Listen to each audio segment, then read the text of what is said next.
আমাদের সন্তানকে ছোটবেলা থেকে টাকার প্রয়োজনীয়তা সব কিছু অ্যাকচুয়ালি কতটুকু ভূমিকা রাখে এগুলো তার মাথায় দেওয়াটা উচিত। আমরা বাবা মারা মনে করি যে লেখাপড়া ছাড়া তাদের মাথায় এখন আর কোনো কিছু দেওয়া যাবে না, শুধু লেখাপড়া করবে। কিন্তু বাংলাদেশের প্রেক্ষাপটে শুধু লেখাপড়া করে কোন সন্তানটা কী করেছে সেটা আমাদের চোখের দেখা। সো প্রত্যেকটা ছেলে দেখবেন যে প্রতিটা ঘরে একটা ছেলে হলেও প্রবাসী আছে। সো আজকে একটা প্রবাসী ভাইকে নিয়ে চলে আসছি। তাকেই আমরা বিদায় দেওয়ার জন্য চলে গিয়েছিলাম ঢাকা এয়ারপোর্টে। সো চলে গিয়েছিলাম একটা আন্টির বাসায়, সেখানে রাতে স্টে করলাম আমরা। রাত ৩টা বাজে তার ফ্লাইট, মানে সকাল 6:30টায় ফ্লাইট, 3টায় সে ইমিগ্রেশনে ঢুকে গিয়েছিল। সো সামিয়া আন্টি, উনি হচ্ছে সামিয়া আন্টি, ওনার রান্না অসম্ভব মজা ছিল, অনেক যথেষ্ট করার চেষ্টা করেছে। Thank you Samia aunty. আর এই যে চলে আসছি কাজিনকে নিয়ে, তাকে বিদায় দিতে হবে। বিদায়টা অনেক বড় কষ্টের।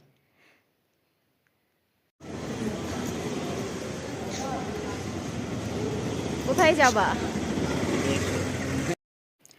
হাতে যেহেতু একটু সময় ছিল, সো আমিও চলে গেলাম তার সাথে। আর অনেকে একটু ফুটেজ দেওয়াতে ভেবেছিলেন আমি হয়তো দেশের বাইরে গিয়েছি কিনা, সেটাই ক্লিয়ার করলাম আজকে। না, আমি তাকে একটু সে যাতে ভয় না পায়, নার্ভাস না হয়, সেজন্য অ্যাকচুয়ালি যাওয়া। আমার কাজিন সে সৌদি আরব চলে গিয়েছে। সো ওভারঅল অ্যাকচুয়ালি আমি আমার একটা অভিজ্ঞতা আপনাদের সাথে শেয়ার করেছি, এবং সাথে আরেকটা আপনাদেরকে কথা বলেছিলাম যে সন্তানকে শুধু লেখাপড়ার প্যারাটা মাথায় দিবেন না, পাশাপাশি টাকা উপার্জনের যে একটা মাধ্যম, টাকা ইনকাম করতে হবে, অভাববোধ সব কিছু কিন্তু আমার সন্তানের মাথায় দিতে হবে। এটা ছেলে হোক আর মেয়ে হোক, ঘুরে ফিরে এই টাকাটাই কিন্তু উপার্জন করতে হয়।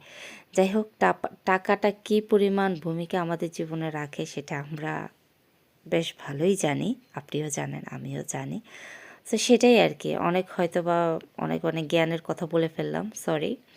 আর কেমন লেগেছে আমাদের এয়ারপোর্টের ভেতরের অংশটা, কেমন লেগেছে ভিডিওটা জানাবেন।